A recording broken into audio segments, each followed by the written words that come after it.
want to talk to you about the college thing, okay? I'm so excited. Hey, I'm not taking you with me. He's just saved the world, so that's a big thing. And he's dealing with the introspection and everybody's got an opinion kind of thing, you know, especially his parents. He's living in a very sheltered situation. It's the same sort of dichotomy of the first film. He's trying to get away from that. He's got a guardian in the form of Bumblebee living in the garage. So there's even more introspection and more weight on his shoulders and less independent thinking. And he's getting ready to press the reset button on his life and go to college and start a whole new world for himself, start a whole new personality and experience the mundane. He's dealing with a long-distance relationship. I think in the first movie, Sam was sort of the map reader. I think in this movie, he becomes the map. I am seeing symbols ever since I... Since what? Ever since I touched the cube splinter. Do you have it? Yeah, I have it. It's in the shop safe. It's fine. Michaela, do not touch it, okay? Don't touch it. I'm not gonna touch it. Sam, it's fine. It's locked away. No one knows where it is. I do.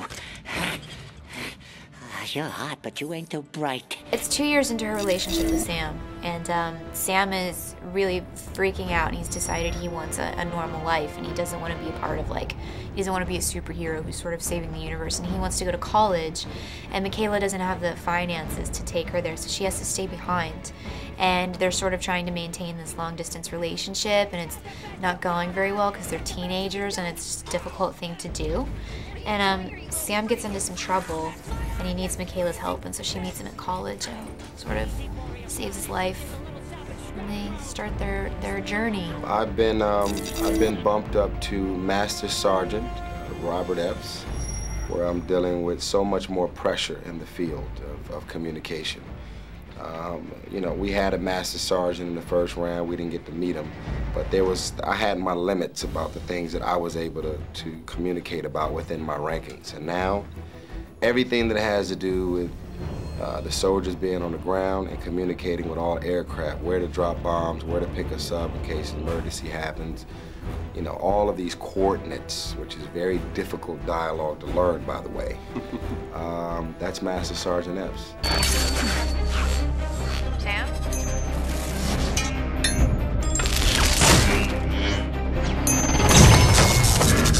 The most taxing thing with these movies is just physical. It's like being an athlete. It's a lesson in pain tolerance and like, you gotta be an adrenaline junkie. You thoroughly gotta believe, you know, you gotta believe this insane situation and commit fully. Mike appreciates the commitment, and I try as hard as I can, and I'm a hired gun. I stand where they tell me, really. I think there's 3 stunts I'm not in, and of those 3 stunts, I mean, Vladimir literally wasn't walking. He's our stuntman.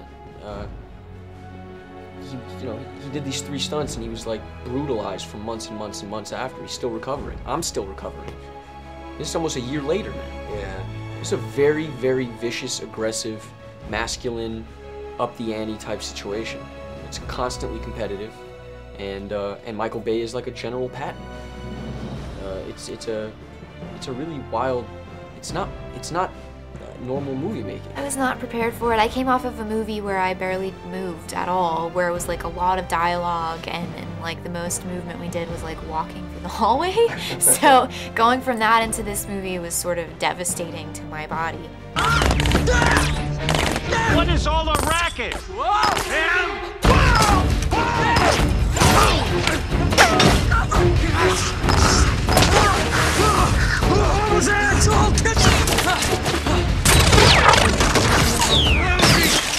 Yeah, it was fun to get included into that for the most part. Exhausting, but fun. You know, you get out there and you get to see what these guys go through on a daily basis, you know, hanging out of helicopters and cars and, you know, running through all these explosions. And so we got, you know, yeah, it was like hammer down. But it was fun. This time around, we're now working with the Autobots in an operation called Nest, and it's just cool because we get a little more opportunity to work, you know, with them and interact with them, and I think it's kind of a cool idea that we have this technology that we're still learning about, that hopefully they're teaching us a little bit about. I just hope that if they ask me to do the next one, I don't know if they will, I think we're all dispensable, but except for maybe SHIA and Megan and Optimus. But I would love to see them sort of develop some kind of cool Autobot weaponry that we can wear. I think that'd be cool. That would be slick. Right? Yeah. Yeah. That'd be very slick. They'll probably do that, but just let somebody else do it the next one. Then what about taking the action to Cybertron, right? Yeah. Ooh, good idea. I play Leonardo da Ponce de Leon Spitz. I love it. Every time I say that. Say it all yeah, right. you gotta see the whole thing. It's not the same. Leo Spitz for short, and he's he's a freshman at Princeton University. He runs this conspiracy theory website, therealfndeal.com, and he's like this conspiracy theory techie guru, controlling kind of freaky kid. And then in walks SHIA's character, Sam, and we're roommates, but we have that moment where we're not sure if this is gonna work out. You know, is he crazy? Is he gonna stab me in my sleep? Is he dirty? And then I get sucked into his world of real alien robots, and that's when the character freaks out and completely goes out of control. So it's a fun journey. I think if there's no levity in this scenario, then the movie is gonna suck. You gotta breathe. You have to breathe. If it's just all anxiety-ridden punching in the face, it's like it's just overwhelming. There's no time to even cognate what you've just seen. You almost need the laughs to just stop and reflect on what you just went through. The first 10 minutes of our movie is more explosive action than you'll see in any other action film this year. That's our first 10 minutes. It's the biggest movie Paramount's ever mounted. And the size and scope of this movie has to be balanced in some way. And the storyline's got to be rooted in truth that there's nothing to follow.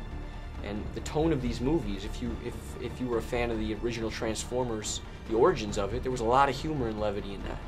And so in keeping with the tone of the original, staying true to the source material, you have to have it.